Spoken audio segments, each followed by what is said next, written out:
Yeah. Why is it always gotta be a monster? But anyways, the latest episode of Bad Batch, what do you think? Oh, it was great. I really like Asajj Ventress as a character and the direction that they're going with her. I think it's pretty cool. I think we haven't seen Asajj Ventress since the Clone Wars. That is correct. I believe the last time she was force lightning to death, supposedly, allegedly, but it seems she has survived and fight another day. I feel like I need to go back and watch those episodes, get an understanding of her character a little bit more. Because I kind of feel like we're going to see more of her in the future too. She's also she's also from Dathomir, and those guys tend to come back a lot. Right, in the Night Witches, which we also see in the latest Ahsoka. Yeah. Honestly, I think there's going to be a lot of connections between Bad Batch and Ahsoka. Well, there has to be. I mean, I shouldn't say it. There has to be, but it seems that the Bad Batch is trying to build into that Ahsoka, Rebels, and Clone Wars lore.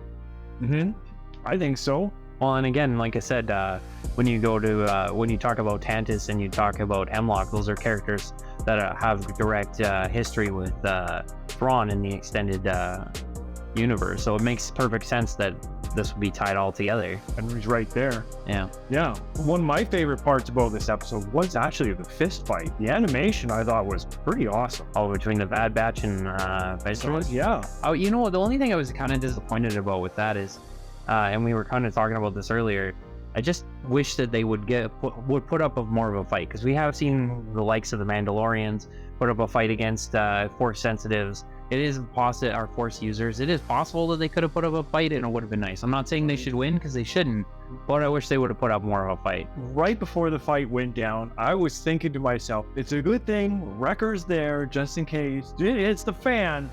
And they ended up getting wrecked anyways. I guess that's why they call him Wrecker. He keeps getting wrecked. Oh no, he does really good. He's super strong. And he would have been the right guy to be there. He would have been the one I wanted there. But no, not good enough. Not even all three of them was good enough, which I think was a little bit disappointing for the Bad Batch. Well, in their place. And I think this would have been a good time to show how, because there's still a lot of questions on how the clone army was able to assassinate and destroy so many Jedis all at the same time.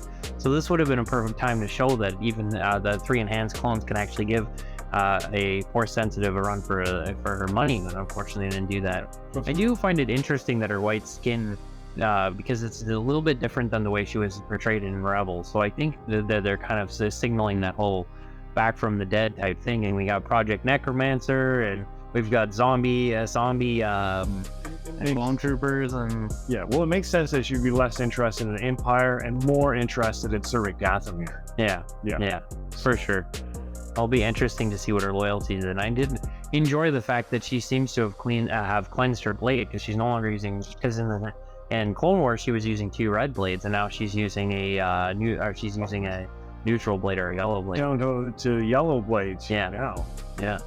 So she's changing, but she's growing as a character and questioning the dark side of the Force after the betrayal of her master. I like to see more of it. But then it gets into a monster fight. Yeah, but it was actually pretty cool. I'm sorry, but that crab turtle octopus thing, that looked pretty sweet. They did some really good animation on it. Oh, yeah. Well, then you get some more insight into Asajj Ventress's powers, where she's able to tame animals as well. Oh, that's part of the Force, and you don't see it very often. Yeah, that's not really the dark side, is it? No, it doesn't. So, I mean, she's tapping into the Force. She's honestly not focused on one side or the other. Mm-hmm. Well, and then I think the way that they created her character looks really cool too. They did a solid job. I'm digging it. I really like the way they're going with this adventure. So we'll see how she goes. Right on. But do you know who she's connected to in the original show too? Ooh, what? Boba Fett. So maybe we'll see Boba Fett soon. I mean, that is a shout out. She leaves and joins up with Boba Fett. She becomes a bounty hunter at some point. So yeah, I would love to see just more connections to the new Ahsoka when it comes out. It would be great. Yeah, I think it's very interesting. I like what we were saying before. It would be neat to see a little bit of Balin's skull at this point in the Bad Batch. Where is he? What's he doing? Yeah. Hey, I mean, that would be really interesting. Some of the Jedi that we know that escaped Order 66, just to see how they escaped, what they did afterwards, right? You know, maybe some battles between the Empire and these Jedi. That'd be really neat to see. So hopefully, I mean, we're on what, episode 8? You said.